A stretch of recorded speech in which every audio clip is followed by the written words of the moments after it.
तो क्या हाल है दोस्तों। तो शुरू करें अपनी एसएससी सीजीएल 2026 की जर्नी। मैंने तो शुरू कर रखी है, 9 दिन हो गए, शॉर्ट वीडियो आ रही हैं। बट एक बार ही सोचा एक लॉन्ग वीडियो के ज़रिए कम्प्लीटली इन्फॉर्मेशन दी जाए आपको मेरे बारे में। तो ये वीडियो रिकॉर्ड कर रहा हूँ उस हिसाब से, ताकि किसी को हेल्प मिल जाए इससे। ठीक है, तो 26 की स्टार्ट करने से पहले मैं तुम्हें ले जाना चाह रहा हूँ 2024 में। चलिए फ्लैशबैक। तो ये देखिए, ये मेरा परी का स्कोर है 2024 का, जिसमें मेरे 170 मार्क्स हैं। और ठीक है, और रो मार्क्स है 165, जो कि ठीक है। उसके बाद मेंस का ये मेरा स्कोर है, इंग्लिश का, और ये सेक्शन 1 का स्कोर है। मैथ और रीजनिंग का नहीं है, क्योंकि अभी वो है ही नहीं मेरे पास, तो इन्हीं से काम चलो।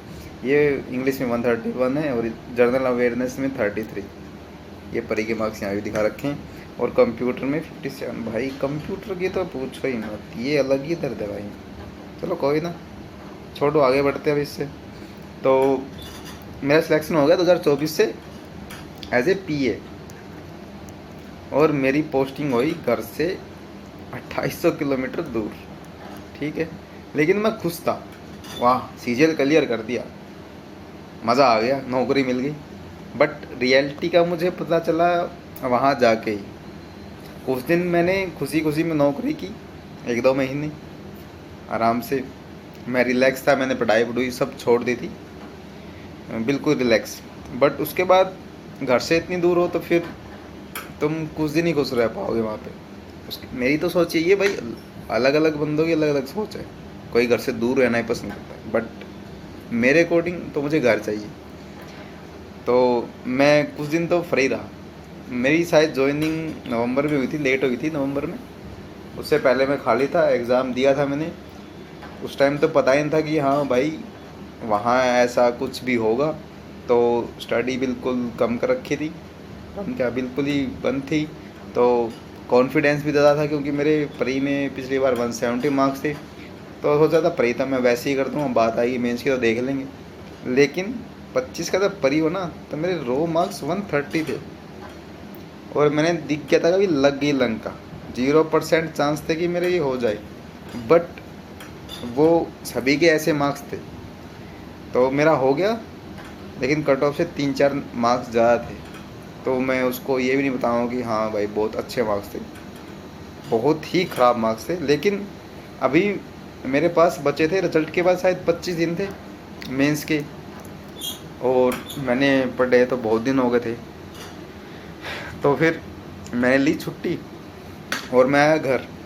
और इन 25 के 50 दिन किए मैंने, कम से कम 15 से 16 घंटे, 15 घंटे बोल दो, 14 से 15 घंटे। क्यों 7 घंटे सो रहा हूँ, उसके बीच में कुछ और चीज़ें भी होती हैं। तो 14 से 15 घंटे आराम से मैंने स्टडी की। 10 दिन 15 दिन में तो मेरा कम्प्लीटली जो मैंने सिलेबस किया हुआ था रिवाइज़ किया। उसके बाद कुछ नई चीज़ें ऐड हुई थी इसमें। एडिक्यूटिव के पैटर्न में कुछ आए थे क्वेश्चंस, इंग्लिश के अलग से थे कुछ टॉपिक, वो सभी किए। तो मतलब जी जान लगाई थी आखिरी टाइम पे, और उसका नतीजा था मेरे 342 मार्क्स आए। इसमें 4 और ऐड कर लो, 346, क्योंकि प्रोबेबिलिटी का क्वेश्चन भी ऐड करना।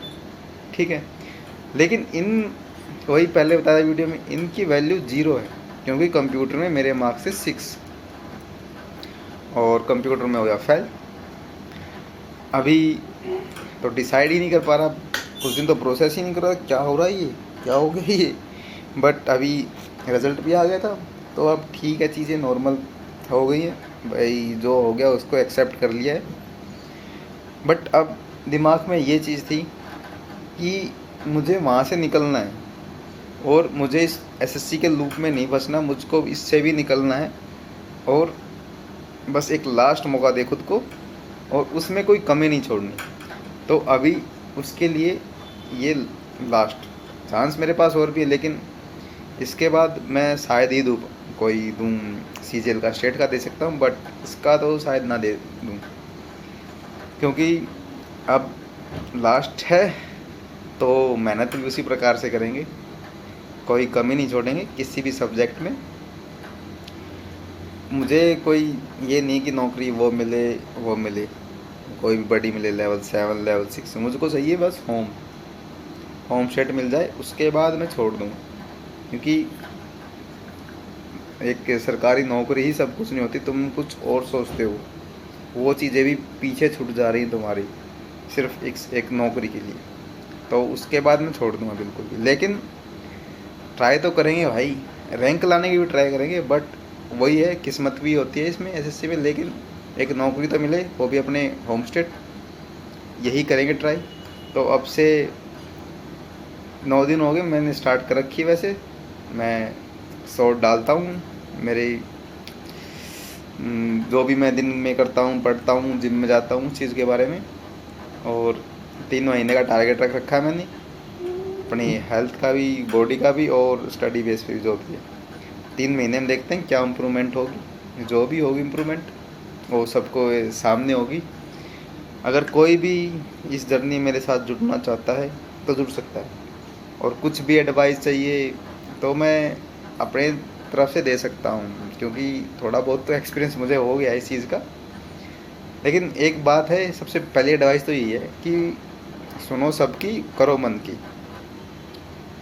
अगर तुम्हें एडवाइस अच्छी लगे तो उसको फॉलो करना, उसको फॉलो करो, वरना ज़रूरी नहीं है अपने तरीके से भी चलो, क्योंकि मैं खुद के तरीके से चलाऊँ। मेरी जो फ्रेंड सर्कल है ना, उसमें कोई भी दोस्त मेरा एसएससी का फील्ड का नहीं है। ना ही मैं लाइब्रेरी ज्वाइन की, मैंने घर से तैयारी की है, यूट्यूब से तैयारी की है, और टेलीग्राम पे कुछ बैच मिलते हैं ना, कुछ वीडियो आती होंगे यार शायद, ठीक है, कुछ उनसे भी देख लिया था बट ठीक है। तो अभी एक्सपीरियंस है, अब खुद के नोट्स बना रखे मैंने, तो बता सकता हूँ अगर किसी को डाउट होगा तो शुरू करते हैं 2026 का। मैं तो शुरू कर चुका हूँ, 9 दिन हो गए। अभी लेट मत करो, नोटिफिकेशन का जो भी वेट कर रहा है भाई मत करो, और स्टडी पे ध्यान दो। भैया नौकरी मिलना इम्पोर्टेंट नहीं है कईयों के लिए ये इम्पोर्टेंट है कि तुम्हें घर मिले नौकरी के साथ। तुम आज नौकरी मिल जाएगी, तुम खुश होगे, लेकिन साउथ में चले गए, फिर तुम नॉर्थ के अंदर सोगे, फिर वहाँ से स्टडी करोगे, फिर वहाँ से आने के लिए ट्राई करोगे। तो उस लूप में मत फंसो, एक बारी में ही ख़त्म करो चीज़ों को, ठीक है। तो जिसको भी जुड़ना है जुड़ो मेरे साथ। मिलते हैं नेक्स्ट वीडियो में सबसे। Bye bye.